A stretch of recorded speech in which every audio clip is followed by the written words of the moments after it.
See, the nature of the mind is anything and everything your five senses come in touch with, your mind collects. Most of the impressions that you have gathered in your mind are unconscious. Every waking moment and every sleeping moment of your life, whatever comes in touch with the five sense perceptions is recorded. Every sound, every smell, every touch, every sight that you have gathered is all there in your mind. Some of them you are able to pull back and use, much of it you are not able to pull back. But it is functioning, it is creating impacts on you in so many different ways, all these impressions. So this mass of impressions that come in, you have no discretion about what to take in and what not to take in. Whoever comes your way will stuff something into your head and go, you can't stop it. If you say, I do not like this person, you cannot stop input from that person. Actually, you will take in more from that person than anybody else, isn't it? So your mind, in one way, is just society's garbage bin. Yes.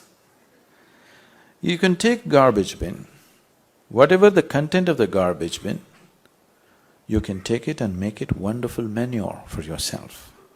Or you can live in the garbage bin and struggle eternally. This is the choice that you have. So what you receive, there is no choice about it. Everything that you come in touch with goes inside. But you have the discretionary power to what to use and what not to use, isn't it? That is there. But that discretion has been lost in a lot of human beings, that's why they become compulsive human beings.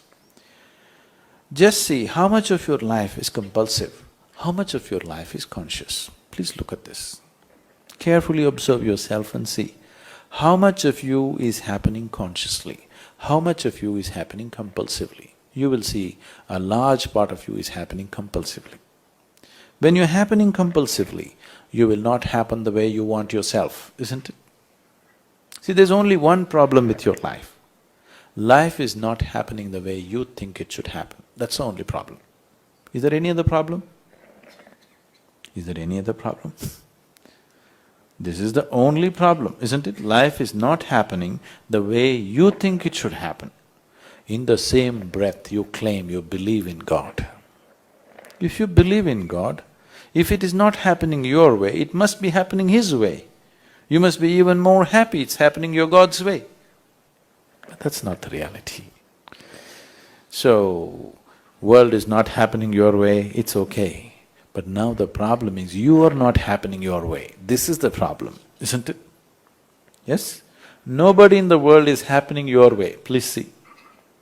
Nobody around you will happen 100% your way, isn't it so? Yes? Nobody happens your way, it's okay. But this one person must happen your way. If this one person doesn't happen your way, you will become a tragedy. That's the tragedy of humanity. The world is not happening your way, that is not the problem.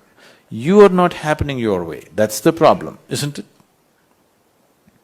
So if things happen to happen your way, you have begun to understand in the world that you have to engineer it so that it happens your way. Now if you engineer your car properly, if you turn it here, you want it to go here, it goes right there. If it's a good car. Otherwise you do it here, it goes and turns there. You know, there were cars like that before. Yes? Do you know in 50s and 60s, the American cars, if you want to turn them there, you have to turn them here? Not anymore, isn't it? Because better engineering. The same with you. No inner engineering has been done for you, isn't it? Just by accident you're trying to happen. So what you gather is not the problem. Your ability to use what you want is the question, isn't it? Isn't it good all the shit in the world you've gathered in your head? It's best you collect it. Because if you don't know, you will walk into it every day. If you know all this, you can see that you don't walk into those things, isn't it? Yes? See, being free of something and being ignorant of something is very different. Yes? You're ignorant of the ways of the world, you will bump into it today or tomorrow. You know all the crooked ways of the world, but you don't give in to that. You're consciously not there in it. That's a different thing, isn't it? So suffering is not conscious. If you're suffering in some way, that means that part of you has become unconscious, isn't it so? Nobody consciously creates suffering for himself, does he? Does he? If different levels of suffering are happening, that simply means different levels of unconsciousness exists within you, isn't it? What is conscious within you, that part of you, you will keep it the way you want it. Is it so? Is it so? Whatever is conscious within you, those parts of you, you will keep it the way you want it. Whatever is unconscious, those parts you are not able to keep it the way you want it. So all that you have to do with your life is make more and more of you conscious. If you strive to make this whole thing absolutely conscious, this will be 100% the way you want it. This one piece of life will happen exactly the way you want it. When that happens, I have absolute confidence in you that you will make yourself into an absolutely blissful human being. There's no question about that. There's no question about that.